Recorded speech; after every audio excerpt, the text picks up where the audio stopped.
Messieurs, bonsoir. Merci d'être avec nous dans cette émission. Nous recevons ce soir le directeur général des structures parmi les plus importantes du pays, la RPT, l'autorité de régulation des postes et télécommunications. Comme vous le savez, ce secteur s'implique constamment dans notre quotidien, puisque la vie aujourd'hui est inimaginable sans les nouvelles technologies de l'information et de la communication. Nous recevons donc Moustapha Mami Djabi pour comprendre le fonctionnement de cette structure, ce qu'elle apporte au pays et peut-être aussi ses insuffisances. Moustapha Mami Djabi a 1 heure pour nous convaincre. Nous animerons cette émission avec Antoine Kourouman de la télévision Ganga. Alors, monsieur le directeur général, bonsoir. Bonsoir, monsieur. Merci d'avoir accepté notre invitation. Alors, quel est l'état des lieux des postes et télécommunications en Guinée? Question générale d'abord. Et puis, quels sont les grands chantiers de la régulation? Merci beaucoup. Aujourd'hui, le secteur des technologies de l'information et de la communication en Guinée est caractérisé par une dynamique très encourageante. Je commencerai par dire que ce secteur est le secteur le plus dynamique dans l'économie nationale. Et quand on doit faire une comparaison avec les autres pays de la CEDEAO ou les autres pays africains, pour les 3 dernières années, la Guinée, le secteur des TIC en Guinée est le plus dynamique de la sous-région. En termes de statistiques, pour ce qui est de la couverture du territoire national, du taux de pénétration, des produits et services mis à la disposition des consommateurs. Si vous regardez les statistiques des autres pays africains, les statistiques des autres pays de la CEDEAO, vous verrez clairement que le secteur en Guinée, la Guinée est aujourd'hui le leader en termes de dynamique. Ça ne veut pas dire que nous dépassons les autres pays en termes de facilité, en termes de taux de pénétration. Ça veut tout simplement dire que les progrès que nous avons enregistrés ces 3 dernières années, la cadence que nous avons enregistrée, elle est plus soutenue, plus forte que ces pays voisins en termes de statistiques et de croissance. Progrès, un exemple de progrès par exemple. Un exemple de progrès. En 2011 par exemple, le taux de couverture radio du territoire national était au moins de 20%. Aujourd'hui, nous sommes autour de 87%. Le taux de pénétration, qui est évalué ici en termes de lignes téléphoniques comparé à la population globale du pays, était autour de 20%. Nous sommes aujourd'hui à 93%. Voici autant d'indicateurs qui, aujourd'hui, nous permettent d'évaluer le progrès, les différents progrès enregistrés dans le secteur des TIC dans notre pays. C'est une bonne nouvelle que vous avancez, mais ça s'explique par rapport à la disponibilité des hommes, liant la capacité des opérateurs de la presse. Les deux. En fait, qu'est-ce que nous avons fait jusqu'à présent? Nous avons, au niveau de l'autorité de régulation des postes et télécommunications, opté pour une régulation intelligente, celle qui consiste à se positionner en tant que partenaire avec les opérateurs fournisseurs de services. Partenaire, ça veut dire que nous ne nous positionnons pas en tant que structure qui veille dicter des ordres à ces opérateurs, qui sont des investisseurs, mais créer un environnement propice au dialogue, à la concertation, pour que les uns et les autres, nous, représentants de l'État, les opérateurs investisseurs qui ont un cahier de charge et une convention signée avec l'État, nous puissions chacun, à ce qui nous concerne, de faire face à ces obligations pour que ce secteur puisse répondre aux aspirations des peuples. Avant que vous nous parliez des grands chantiers, comme l'a posé Yamoussa Sidibé, parlez-nous un peu de votre rôle exact dans le pays, à l'interne, pour ceux qui ne comprennent pas un peu le rôle de la RPT. C'est quoi exactement votre rôle en Guinée? Une autorité de régulation comme la nôtre, l'autorité de régulation des postes et télécommunications, veille au respect des lois régissant le secteur des postes et télécoms.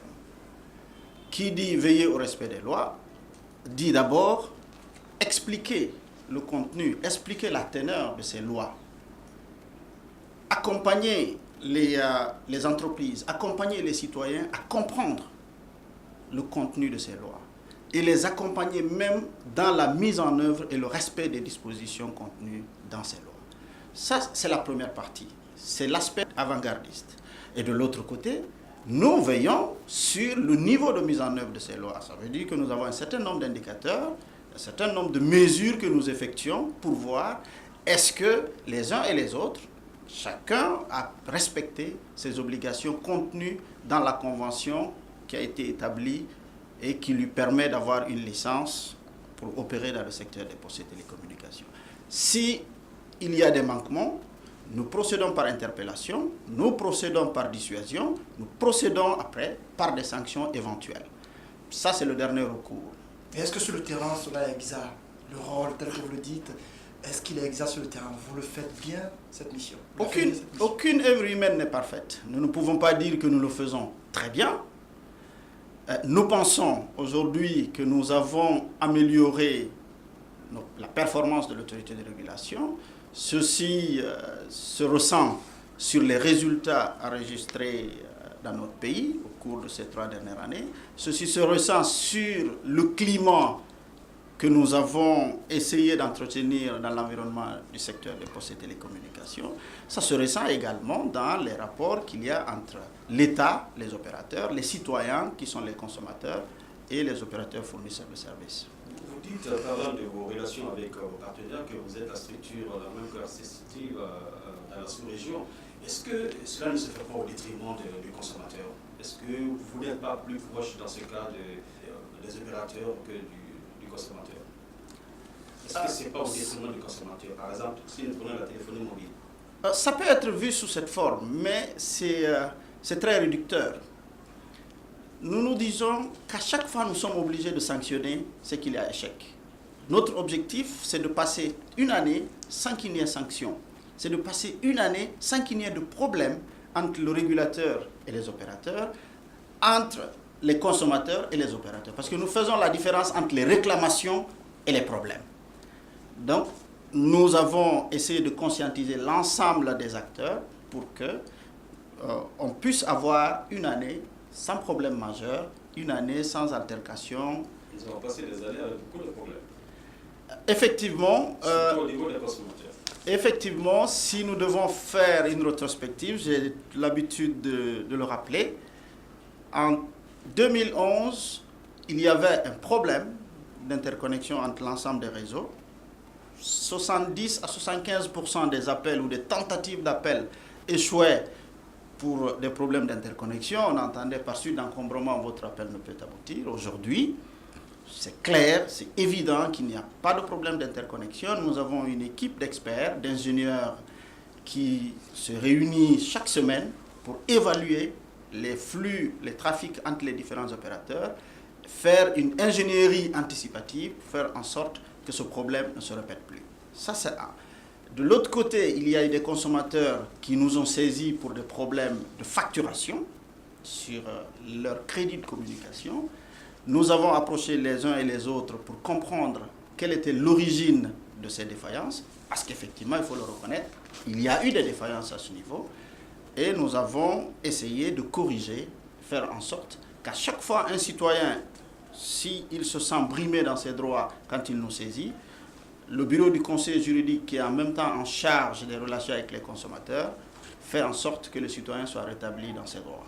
Aujourd'hui, les nouvelles technologies de l'information ont bouleversé le processus de création de la richesse. Quelle est la place de l'RPT dans ce processus-là?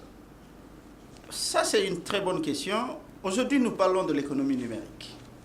C'est une nouvelle, ce n'est pas en fait une nouvelle économie, mais c'est une forme d'économie, parce que autour des technologies de l'information et de la communication se crée un certain nombre d'activités nouvelles, génératrices de revenus, se crée un nouvel ordre économique. Les acteurs se virtualisent. La richesse elle-même, elle se virtualise. Si nous prenons quelques exemples, nous prenons le secteur bancaire. Aujourd'hui, nous parlons de mobile money, c'est-à-dire les transactions financières à travers le réseau mobile. Nous parlons de e-éducation, l'éducation à distance à travers les technologies de l'information et de la communication. Nous parlons de e-santé, c'est-à-dire le fait qu'un médecin puisse prodiguer des conseils, puisse poser des diagnostics à distance en utilisant les facilités offertes par les technologies de l'information et de la communication. Donc vous voyez que ça bouleverse un peu le paradigme qui est jusqu'à présent celui qui est connu. Et ça crée de nouvelles richesses, ça crée de nouvelles opportunités économiques. C'est pourquoi l'ensemble des acteurs des différents secteurs économiques doivent s'asseoir pour réfléchir sur la nouvelle structuration à mettre en place afin de bénéficier de ces facilités. Parce que quand on ne prend pas les dispositions en amont... Pourquoi conjuguer encore au futur? Parce que jusqu'à présent, dans nos pays, ce n'est pas seulement la Guinée, nos différents gouvernements n'ont pas compris ou n'ont pas pris la mesure réelle de tout ce que le secteur des technologies de l'information et de la communication peut apporter à l'économie nationale. Si vous permettez, j'ai envie qu'on revienne un peu sur le rapport publié par votre structure en 2013, notamment la liste des fournisseurs Internet. À l'époque, vous rappeliez qu'il y avait 6 présentes sur le terrain, 4 dans un tableau, il n'y a que 2 qui ont la licence selon les informations. Comment l'expliquez-vous? Très bien. Il y a les opérateurs fournisseurs d'accès Internet de fait. Il y a les opérateurs fournisseurs d'accès Internet licenciés. En 2011, nous avons commencé par recenser tous les acteurs évoluant dans le secteur des technologies de l'information et de la communication, y compris le segment fourniture d'accès Internet. Nous avons trouvé la liste que vous venez de donner. Au lieu de dire que vous n'êtes pas en règle, vous n'avez pas les documents qu'il faut, vous devez arrêter d'exercer, alors que vous avez déjà des abonnés, vous avez des citoyens qui bénéficient des services que vous rendez, on s'est dit qu'il fallait changer la méthode. Appeler ces acteurs, leur expliquer la situation dans laquelle ils se trouvent, leur montrer que nous sommes disposés à les aider pour régulariser leur situation et avec eux établir les différentes étapes à suivre pour qu'ils soient en règle. Mais toute œuvre humaine est difficile, surtout quand vous voulez introduire le changement, il y a la résistance au changement, c'est relatif à la vie humaine. Les gens ont peur du futur, ils ont peur de l'inconnu, ils ont peur de prendre des initiatives et aller. Certains ont heureusement compris. Ce sont les 2 que vous avez vus dans le rapport d'activité 2013. Les autres, nous sommes toujours en train de leur expliquer pour qu'ils comprennent qu'il faut ce document ou cet ensemble de documents pour leur permettre d'exercer. Et avant cela, comment évoluent-ils sur le terrain? Est-ce que c'est de manière frauduleuse, puisqu'ils n'ont pas de licence encore? Non, pas de manière frauduleuse, parce qu'ils sont connus. Nous savons où ils sont, nous savons ce qu'ils font. Nous suivons les activités qu'ils sont en train de faire. Mais pour que l'État puisse exiger d'eux un certain nombre d'actes à poser, il faudrait qu'il y ait un document codifié entre eux et l'État. C'est ce document que nous appelons la convention d'établissement qui est la condition sine qua non pour avoir une licence. Vous avez laissé évoluer sans cette convention? Ou bien est-ce qu'ils ne profitent pas de cette situation là aussi?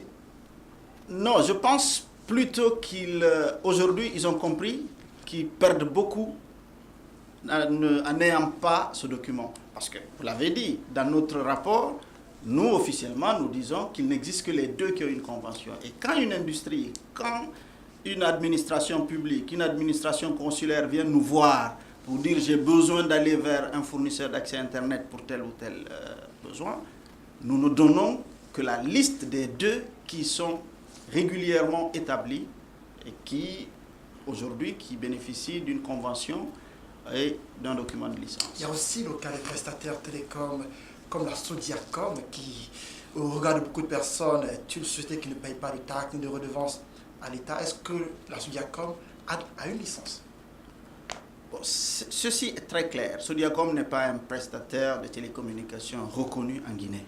Il n'a pas le droit d'opérer. Je crois que les dispositions ont été prises récemment par Monsieur le Premier ministre, demander à ce que ces agissements cessent.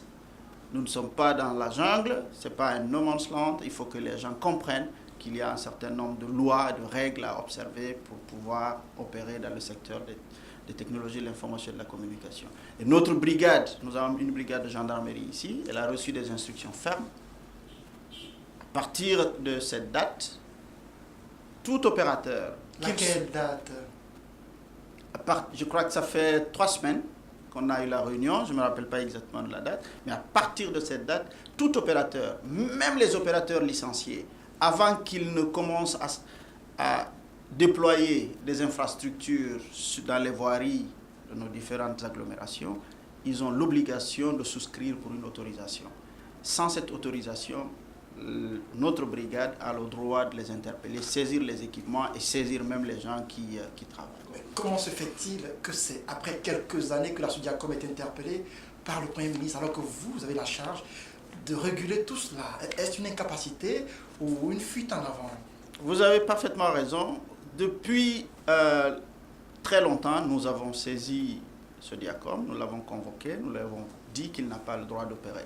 Nous avons invité l'ensemble des opérateurs de téléphonie mobile, l'ensemble des opérateurs fournisseurs d'accès Internet, ici au siège de la RPT, pour leur dire que cette entreprise n'est pas une entreprise reconnue. Ce qu'elle fait sur le terrain, elle n'obéit à aucune règle nationale, et même le travail qui est fait n'obéit à aucune règle d'ingénierie, et qu'il ne fallait pas souscrire au service de cette entreprise.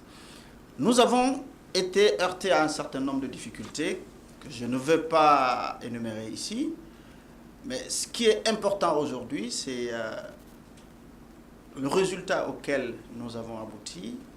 Ça a permis à tout le monde, côté public, côté privé, le régulateur, de comprendre qu'on ne peut pas, quelles que soient les accointances qu'on a, vouloir travailler dans un pays sans être protégé par les lois et les règlements régissant le secteur. Bon, puisqu'on parle de licence, quels sont vos rapports avec les radios et la télévision privées? Avant, vous banniez souvent vos biceps, maintenant de moins en moins. Quels sont vos rapports? Parce que ce sont de meilleurs rapports aujourd'hui. Les radios, en fait, la gestion des radios se fait à 3 niveaux. Nous, pour que l'autorité de régulation des postes et télécommunications donne une licence à un promoteur de radio, il faudrait que le promoteur présente un agrément délivré par le ministère en charge de la communication, qui est l'institution habilitée à dire que ce promoteur a le droit d'opérer une radio ou une télévision sur le territoire. Nous mettons à disposition la ressource fréquentielle, celle qui permet de diffuser. Donc, nous ne sommes pas régulateurs du contenu, nous ne sommes pas régulateurs du fait que a-t-il le droit ou pas. La seule partie que nous régulons, c'est est-ce qu'il utilise la ressource fréquentielle mise à sa disposition conformément aux normes. Si oui, nous n'avons aucun problème.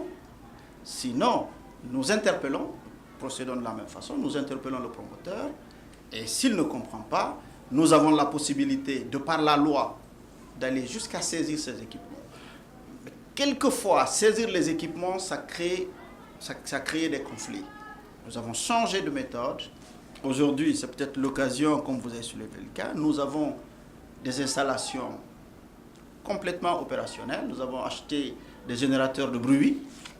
Aujourd'hui, nous restons chez nous pour brouiller n'importe quelle radio qui, après avoir été interpellé sur des agissements contraires à la réglementation sur les radiocommunications dans notre pays, pour l'empêcher d'opérer. Et nous espérons que cela n'arrivera pas. Et c'est l'occasion de lancer un appel à tous ces opérateurs de radio et de télévision pour leur demander de respecter les ressources qui ont été mises à leur disposition, de respecter les caractéristiques techniques, les paramètres tels que fixés par l'autorité de régulation et codifiés dans la licence. Vous ne réclamez plus rien? Avant, vous tendiez souvent la main. Je crois à la fin à une période donnée de l'année, vous réclamez quelque chose de radio.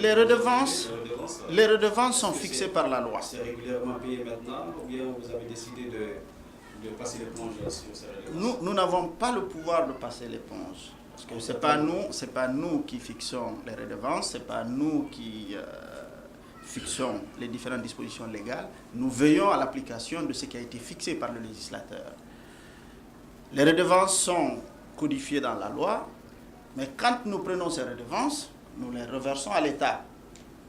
Quand nous attirons l'attention de l'État sur cette situation, et si le même État nous demande d'attendre, nous ne pouvons pas être plus royalistes que le roi, nous attendons. Mais si demain, l'État nous demandait de régulariser ce secteur-là, bon, à part quelques-unes qui payent régulièrement, qui sont vraiment correct. Il faut aussi rendre hommage à ces promoteurs-là. Les autres verront leurs émissions, leurs fréquences retirées. Et... D'accord, vous accompagnez le roi. On a parlé tout à l'heure de la création de richesses et vous avez rappelé le poids des nouvelles technologies aujourd'hui dans l'économie nationale. Comment ça se fait que vous n'êtes pas souvent cité parmi les grands contributeurs au Trésor public? C'est ce que le cas. Qu'est-ce que vous avancez dans ce sens? Qu'est-ce que vous apportez dans ce sens? C'est ce que je disais tout à l'heure. Aujourd'hui, pas plus qu'avant-hier, nous avons eu une discussion avec le ministère délégué au budget et la Direction nationale des impôts. D'abord, pour que les gens comprennent quels sont aujourd'hui les apports, je dis bien les apports au pluriel, des technologies de l'information et de la communication dans l'économie nationale. Je vous donne un exemple. Nous avons aujourd'hui plus de 9 millions de cartes SIM actives. Et chaque appel téléphonique est assujetti à la TVA de 18%. Si vous prenez le coût moins d'un appel téléphonique, vous appliquez la TVA de 18%, ça vous donne une idée de ce que la Direction nationale des impôts devrait collecter dans le secteur des technologies de l'information et de la communication en termes de revenus. C'est un secteur, quand vous êtes content, vous téléphonez. Quand vous êtes fâché, vous téléphonez. Quand vous êtes en deuil, vous téléphonez. Quelle que soit la situation sociale qui se crée, vous téléphonez. Il y a même certaines personnes qui préfèrent monnayer le prix du petit déjeuner pour acheter du crédit de communication téléphoné. Donc, valoriser cette partie-là, ça donne tout de suite une partie de ce que les technologies apportent à l'économie nationale. Ça, c'est un premier aspect. L'ensemble des équipements qui sont utilisés pour construire les sites, les téléphones même que nous achetons, nous n'avons aucune industrie qui produit les téléphones. Nous n'avons aucune industrie qui produit les centraux téléphoniques, les BTS, l'ensemble des équipements. Même les cartes de recharge ne sont pas fabriquées ici.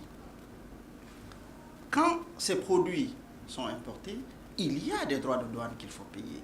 C'est beaucoup d'argent, c'est une très grande richesse qui est créée en termes de frais de douane par rapport d'abord à l'investissement que ces opérateurs consentent avant même de commencer à produire. Et de l'autre côté, il y a l'emploi que le secteur des TIC crée. Regardez, la moyenne, c'est 350 personnes en moyenne que chaque opérateur utilise en emploi direct.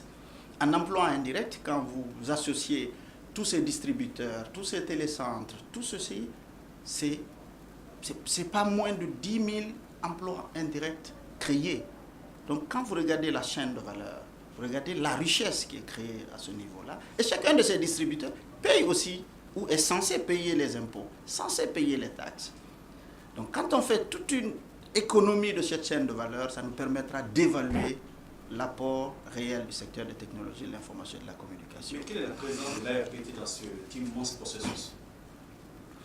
L'ARPT... Vous avez cité la douane, vous avez cité l'impôt, mais l'ARPT, son rôle, c'est quoi dans ce processus de récupération de la richesse ou de création de la richesse? L'ARPT, d'abord, doit faire en sorte que tout ce que je viens de dire là puisse exister. Nous devons jouer le rôle de facilitateur. Et nous avons la possibilité d'aider la Direction nationale des impôts à évaluer l'assiette fiscale réelle. Nous avons la possibilité d'aider la Direction générale des services de douane à évaluer l'assiette fiscale réelle sur chaque équipement à importer. Nous collaborons aujourd'hui avec l'OGP pour ce qui est de la publicité en ligne. Nous collaborons avec la LONAGI pour ce qui est des jeux de hasard en ligne.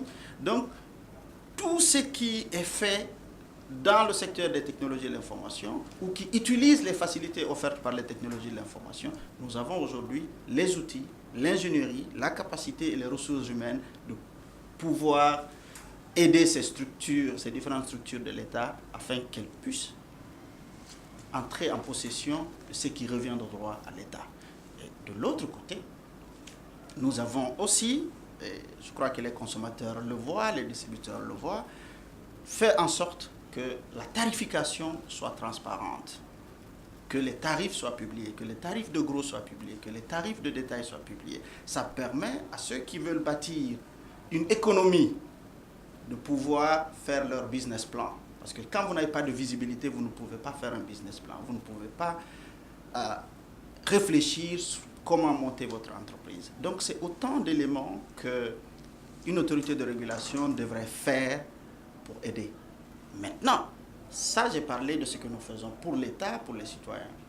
De l'autre côté, nous faisons en sorte que les investisseurs, nous créons un environnement propice à l'investissement, nous stabilisons le marché, nous faisons en sorte qu'ils aient confiance à l'État, qu'ils comprennent, qu'ils aient une visibilité sur ce que l'État fait, pour éviter qu'on se retrouve dans une situation d'abus, pour éviter qu'on se retrouve dans une situation de dictature non justifiée. Donc parfois, nous aidons aussi ces opérateurs investisseurs à comprendre ce qui se passe du côté de l'État et même à les accompagner parfois, à expliquer à l'État un certain nombre de difficultés, un certain nombre de problèmes auxquels ils font face. À vous entendre, la RPT contribue beaucoup à accroître l'économie nationale, mais au regard de cette liste, toujours je reviens sur le rapport publié en 2013, il semble qu'il y a beaucoup de milliards que l'État guinéen perd par la faute de la RPT. Quand je prends l'exemple du trafic international, dans le rapport publié, on constate qu'il y a 30 295 numéros frauduleux que pratiquent les Simbox notamment, mais il se trouve que les Guinéens ne font pas la différence entre les appels internationaux et les appels nationaux. Souvent, lorsqu'on vous appelle, c'est un numéro local qui s'affiche sur l'écran. Pourquoi cela? Très bien. Je voudrais d'abord dire que ce n'est pas la RPT, parce que vous présentez, comme vous l'avez dit tout à l'heure, comme si c'est la RPT qui contribue. Donc c'est le secteur des technologies de l'information et de la communication qui contribue à l'économie nationale. La RPT n'est qu'un acteur dans ce secteur. Il faut pas, on veut bien qu'on dise que nous faisons beaucoup, mais il faut rétablir les choses. C'est le secteur. Dans tous les cas, vous êtes stratégique dans ce domaine. Très bien, nous jouons le rôle qui nous a été confié à travers la loi. Pour ce qui est de la fraude, je voudrais dire déjà que la fraude se justifie par quoi? Quelqu'un dit toujours que quand il y a développement, il y a délinquance. Le secteur est dynamique et porteur. Il y a des gens qui utilisent leur intelligence pour voir comment ils peuvent tirer profit de ce secteur de façon très intelligente, mais contraire à la loi. On dit quand vous développez la police, inconsciemment, vous développez la délinquance.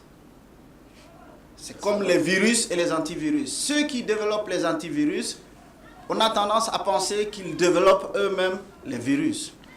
Si nous avons donné dans le rapport le nombre de numéros frauduleux que nous avons détectés, ce chiffre-là, c'est le nombre de numéros que nous avons pu détecter et couper. Mais nous n'avons pas pu détecter l'ensemble des numéros frauduleux. La preuve, c'est que ça continue. Mais depuis 2011, nous avons pu arrêter une quinzaine de groupes qui font la fraude sur le territoire national. Avant, on les présentait à la télé, vous les avez vus, on les fait sortir. Des étrangers, des nationaux, des personnes insoupçonnables. Notre rôle s'arrête où? À l'identification, l'arrestation, à l'audition, et à partir de là, nous transmettons le dossier à la justice. Et qu'est-ce qui se passe aujourd'hui? Tous ces gens ont été libérés. Tous.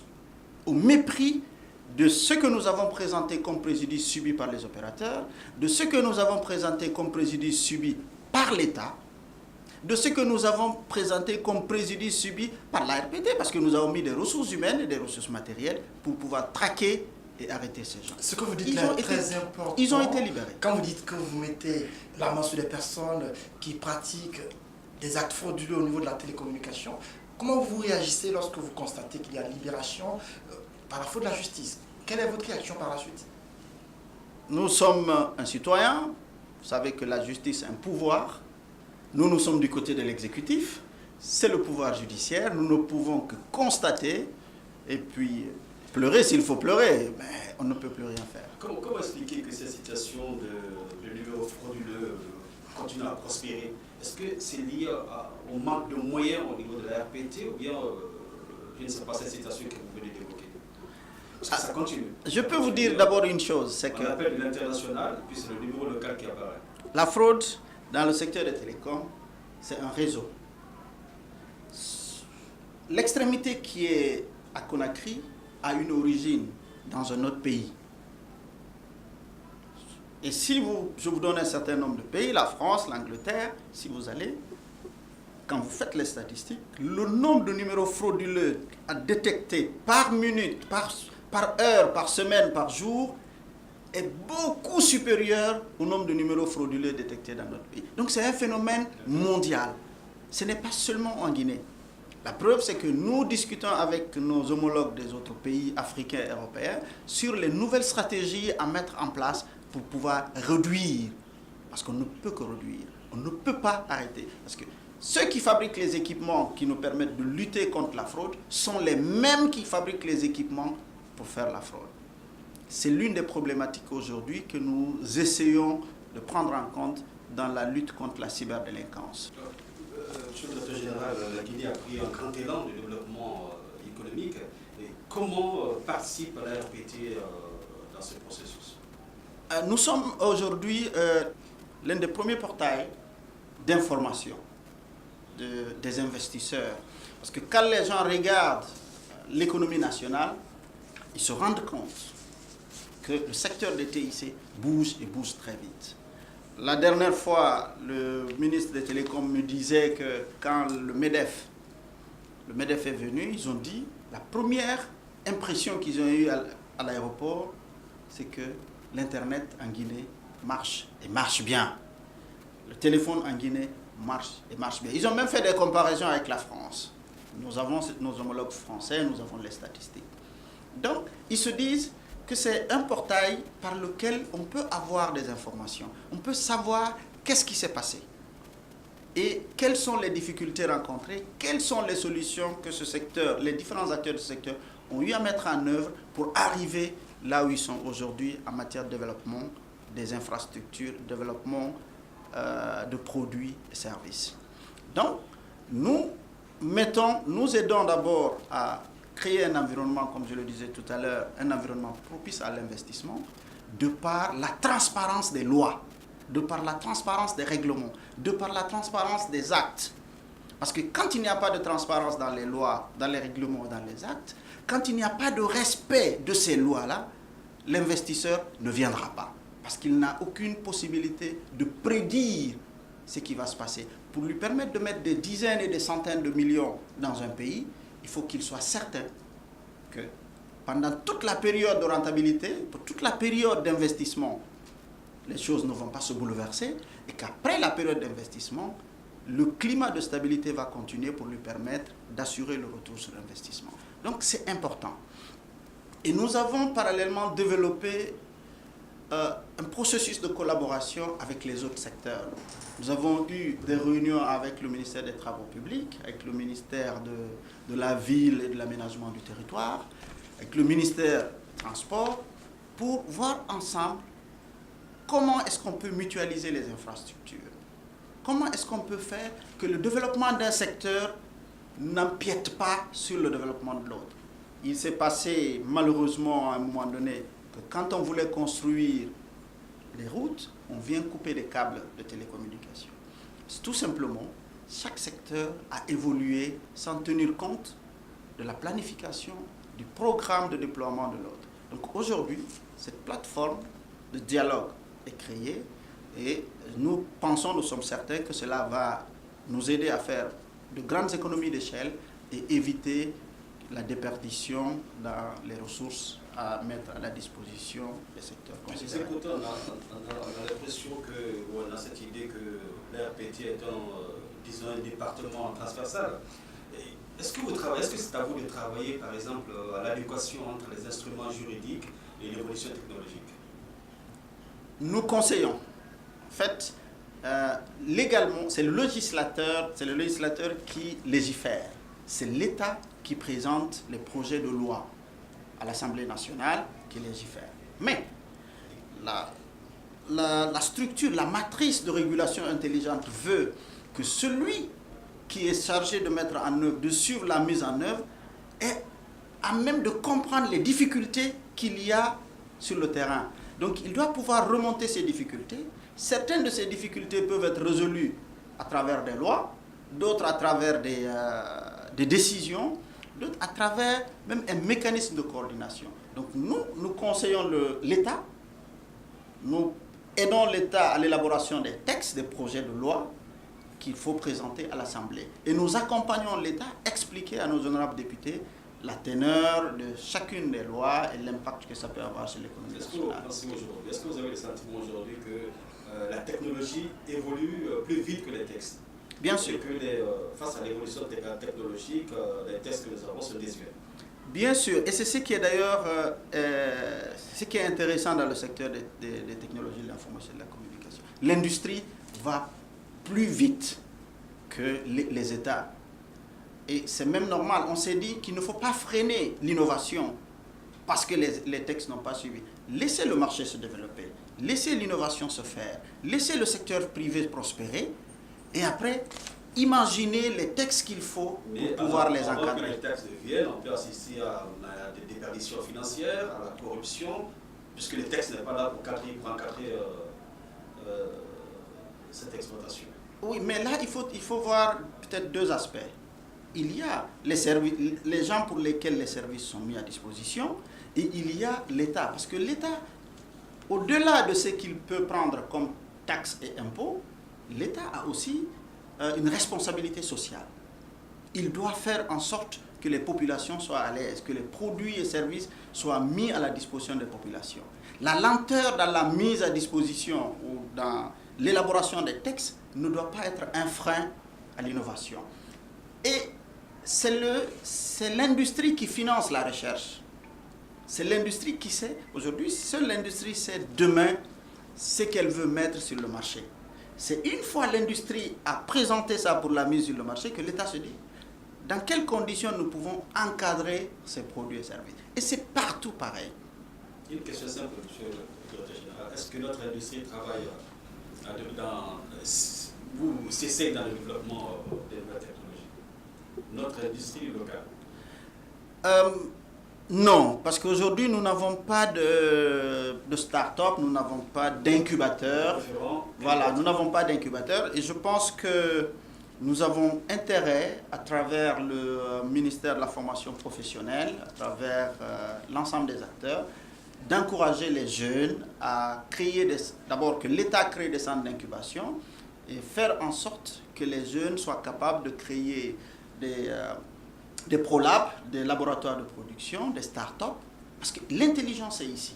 Moi, j'ai rencontré des jeunes qui ont fabriqué des outils performants, qui ont même mis ces outils à la disposition des opérateurs.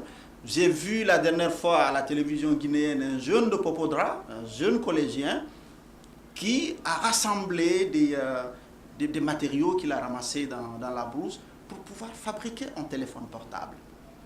Donc c'est des gens qu'on devrait pouvoir encadrer. On doit créer un environnement pour leur permettre de créer l'innovation, de participer à cet écosystème. Ça me permet, ou ça me donne l'occasion de vous dire que le président de la République a compris cet enjeu.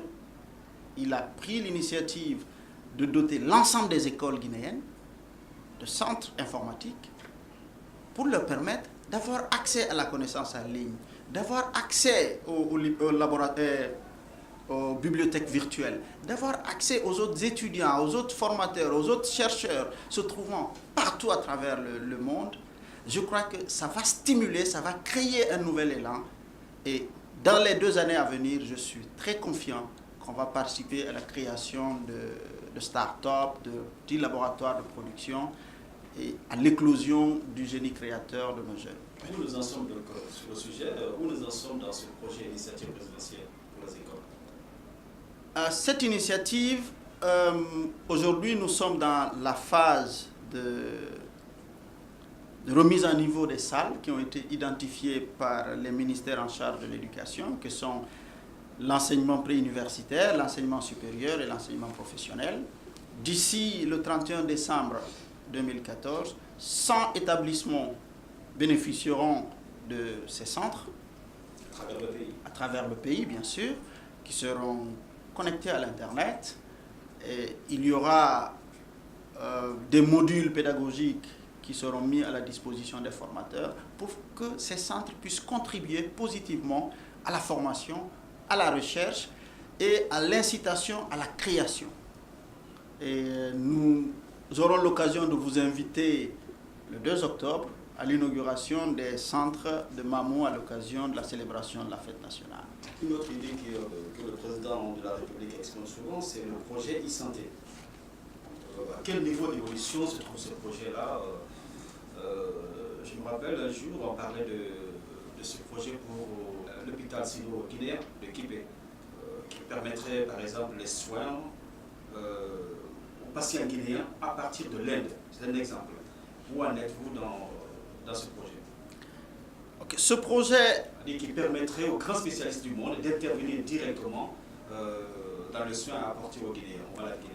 Il y a ce projet, il y a le fait qu'au-delà de ce projet, l'État, tous les États devraient développer des facilités pour permettre à toutes nos structures sanitaires, dans les grandes villes, dans les sous-préfectures, d'avoir accès aux experts, parce que malheureusement, les grands spécialistes, les grands experts se trouvent, pour ce qui est du niveau national, dans la capitale ou dans les régions. Dans nos sous-préfectures, il n'y a que des techniciens de santé, des infirmières, mais qui pouvaient bénéficier de l'appui de ces grands spécialistes à travers les facilités mises à disposition par les technologies de l'information et de la communication. Est-ce que la faisabilité de ce projet relève de l'RPT? Maintenant, ce projet précis que vous dites, c'est un don du gouvernement indien. Il s'appelle Projet panafricain de services en ligne.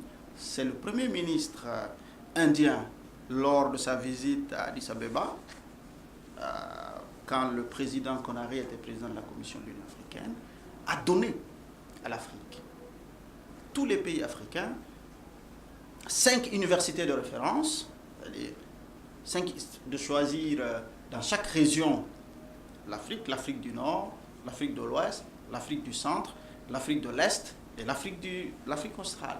Dans chaque région, avoir une université de référence. Et dans chaque région, avoir un hôpital de référence, un hôpital régional de référence. À l'échelle nationale, dans chaque pays, avoir un hôpital connecté au réseau, une université connectée au réseau et le ministère des Affaires étrangères connecté à ce réseau. Donc la Guinée, c'est dans ce cadre que la Guinée a bénéficié de ce projet. Ce projet, quand j'étais à la Commission de l'Union africaine, il était géré chez moi. C'est mon département qui le gérait. C'est moi qui m'impliquais directement dans la gestion de ce projet. Donc je connais la genèse. Et aujourd'hui, au-delà, parce que ça s'arrête, l'Inde a donné jusqu'à 5 ans. Et c'est seulement un hôpital. Mais vu aujourd'hui que nous avons les infrastructures presque partout à travers le pays, nous avons un certain nombre d'experts en santé, un certain nombre d'experts en éducation. Nous pouvons virtualiser cette expertise. Il revient à l'État, à travers le ministère de la Santé.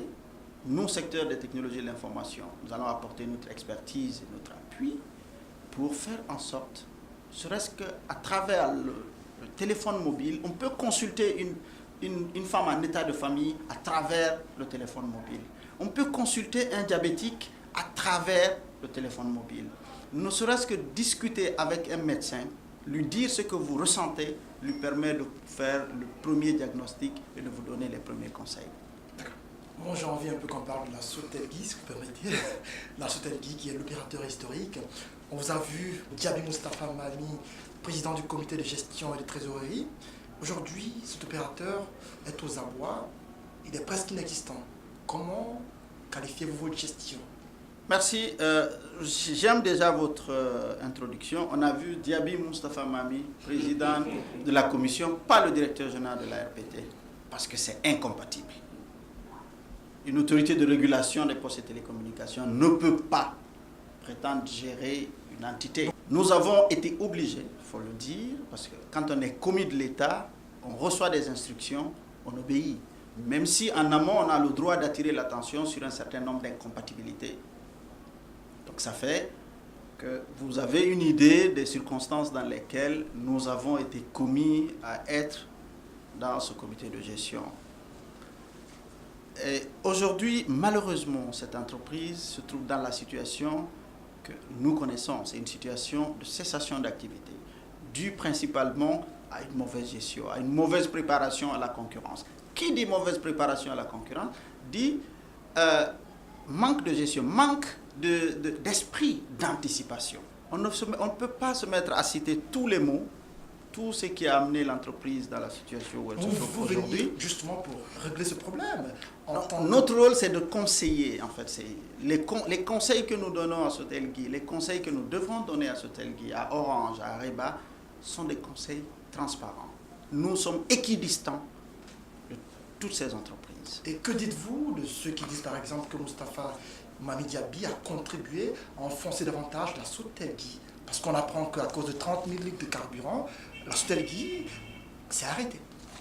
C'est, vous savez, l'enfer chez les autres. Quand on tombe, on cherche toujours à voir est-ce qu'il n'y a pas un caillou où on s'est cogné le pied. C'est toujours comme ça. Et il y a depuis 2011 qu'on présente le bilan de l'entreprise. Qu'est-ce que l'entreprise produit? Quelles sont ses charges? Quels sont les revenus? Si les charges font 20, 30, 40, 50, 100 fois plus que les revenus, est-ce que c'est une entreprise fiable? Depuis combien d'années l'État subventionnait le salaire des travailleurs? On ne subventionne pas le salaire des travailleurs d'une société privée. Donc, que les gens acceptent de poser ce débat. Il ne s'agit pas de mettre du carburant dans des groupes électrogènes. Quand on met du carburant dans un groupe électrogène, c'est pour faire fonctionner quoi? Et quand on fait fonctionner ce quoi, c'est pour produire quoi? Et quand on produit quelque chose, c'est pour récolter quoi? C'est une chaîne de valeur. Je pense qu'il faut aujourd'hui que chacun prenne conscience, que chacun fasse son autocritique pour dire que j'ai une part de responsabilité parce que j'ai été employé de cette entreprise, je n'ai pas pris toutes mes responsabilités pour que ça marche. Si je n'ai pas activement contribué à réduire cette entreprise dans la situation où elle est aujourd'hui, mais j'ai été passif. J'ai vu et j'ai laissé faire. Si on vous demandait de faire un bilan de votre passage à la tête de la Sotelgui en tant que président du comité de gestion, vous diriez quoi? Ce que nous avons fait avec le conseiller de M. le Premier ministre, c'était d'abord de sécuriser les sites pour éviter que les gens volent, parce qu'on vole les équipements, on sabote les équipements. C'est ce que nous avons fait. Ce que nous avons essayé de faire. Notre objectif, nous n'avions pas du tout pour objectif de remettre l'entreprise à flot. Ce n'est pas possible. Sotelgui seul a un effectif supérieur à la somme de l'effectif de l'ensemble des autres opérateurs du secteur. Pour une position, si on parle seulement des opérateurs de téléphonie mobile, 5e sur 5. Avec un chiffre d'affaires en 2011, avec un positionnement de moins de 1%. Je pense que il y a de la responsabilité de chacun de voir la réalité en face, de dire que j'ai été responsable, soit directement, soit indirectement, et j'assume ma responsabilité. Et si aujourd'hui ça devrait être refait, de ne pas refaire. Monsieur le directeur général, on va revenir à la RPT. Vous disiez tantôt que ça bouge dans ce domaine, que ça bouge dans le domaine de la technologie de l'information. Et comment vous, la RPT, vous récoltez la richesse? Parce que vous êtes un secteur riche. Très bien. Le secteur des technologies de l'information est un secteur de richesse. C'est clair. Nous n'avons pas pour vocation de récolter. Ça aussi, il faut que ça soit très clair.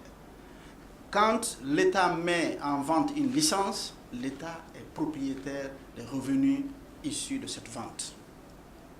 Nous, en tant que conseillers de l'État, nous pouvons jouer le rôle intermédiaire pour permettre à l'État d'avoir accès à ces ressources. Mais nous ne sommes pas une institution de taxation, nous n'imposons pas, nous n'avons pas pour rôle de récolter de la richesse. Et dans les textes de la Guinée, qui régissent le secteur des postes et télécoms, que sont les 3 lois actuelles, et dans les textes communautaires, le rôle des autorités de régulation du secteur des TIC est clairement défini. Vous avez annoncé de grands défis, vous parlez de grands défis qui attendent la RPT. Est-ce que vous avez réussi dans ce sens à professionnaliser votre personnel? Merci beaucoup. Je pense aujourd'hui que quand je parle du personnel de la RPT, je parle avec fierté. Les débuts n'ont pas été faciles, il faut le dire. Nous avons été obligés de prendre des décisions très impopulaires. Nous nous sommes fait violence parce que faire une restructuration, être obligé de se séparer d'une partie de l'effectif, ce n'est pas facile. Mais ce qui nous a motivés, c'est le fait de savoir que ce que nous étions en train de faire, on le faisait de façon transparente. Et on le faisait avec la conviction. Et une fois cette phase de restructuration terminée, on s'est fixé pour objectif la professionnalisation du personnel, qui est partie par la description de l'ensemble des tâches au sein de notre institution, la codification du processus de gestion à travers un manuel des procédures administratives, financières, techniques et juridiques, qui a été présenté et validé, et le volet renforcement des capacités institutionnelles et humaines.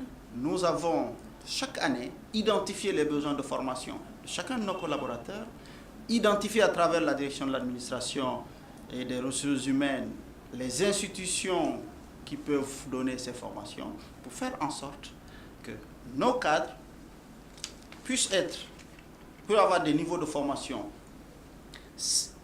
plus élevés que ceux des opérateurs et qu'on soit capable, à travers les différentes collaborations, les différentes conventions de coopération que nous avons signées avec les autres opérateurs de la sous-région, de pouvoir prêter notre expertise à travers nos collaborateurs afin de les aider à voir ce que nous avons fait. Cela d'ailleurs s'est traduit par plusieurs visites que nous avons reçues de régulateurs homologues qui sont venus s'inspirer de notre modèle de restructuration, de notre modèle de gestion. Et on ne dit pas, encore une fois, que nous faisons très bien. Aujourd'hui, je peux vous dire que j'ai un certain nombre de ressources humaines à l'intérieur de l'autorité de régulation sur lesquelles cette structure peut compter.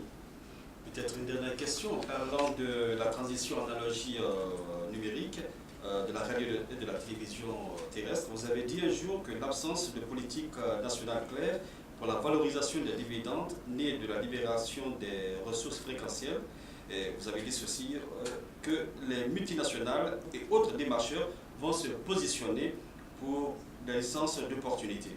Vous l'avez dit, je crois, en 2012. Est-ce que c'est le cas aujourd'hui? C'est toujours le cas. Vous savez, en économie, l'opportunisme est très bien. Il y a même des écoles qui enseignent comment être opportuniste. Il faut être très opportuniste en économie. Il faut savoir se positionner. Il faut savoir être le premier. Aller vers des poches qui ne sont pas encore valorisées. Une fois le réveil au niveau de l'État est fait, Est-ce que nous avons aujourd'hui une politique nationale claire dans ce sens? Nous avons un certain nombre d'outils aujourd'hui qui ont permis de clarifier, parce que nous avons tout récemment validé notre TANAF, qui est le tableau national d'allocation des fréquences, avec l'appui de l'Union internationale des télécommunications, que nous allons publier au journal officiel, parce qu'il faut le publier dans le journal officiel de la République. En plus de ce tableau national d'allocation des fréquences, nous allons publier le tableau de planification des fréquences. Et pour adopter ce TANAF, nous avons invité tous les secteurs, l'armée, la police, tous ceux qui ont besoin de ressources fréquentielles. Donc aujourd'hui, en termes d'outils techniques, ces outils existent. Les ressources humaines sont là. Notre direction en charge de la gestion des fréquences est très motivée et elle est à la disposition, que ce soit des structures nationales, des structures régionales, pour expliquer les enjeux liés à la gestion et à la valorisation des ressources fréquentielles. En deux mots, demain, l'RPT, c'est quoi? pour ce rapport?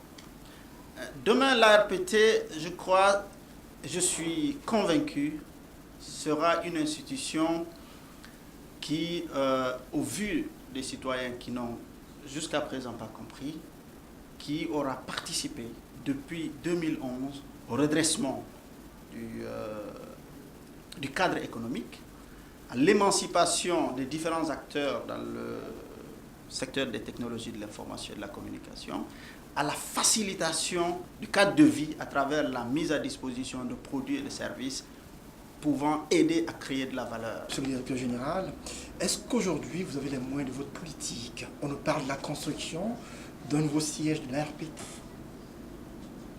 Les moyens, oui, nous les avons. Nous avons les moyens humains. Je vous ai tout de suite parlé de la compétence de mes collègues. Nous avons la conviction, qui est l'élément fondamental. Nous avons la conviction de ce que nous faisons. Nous avons l'appui des textes. Nous avons l'appui du gouvernement.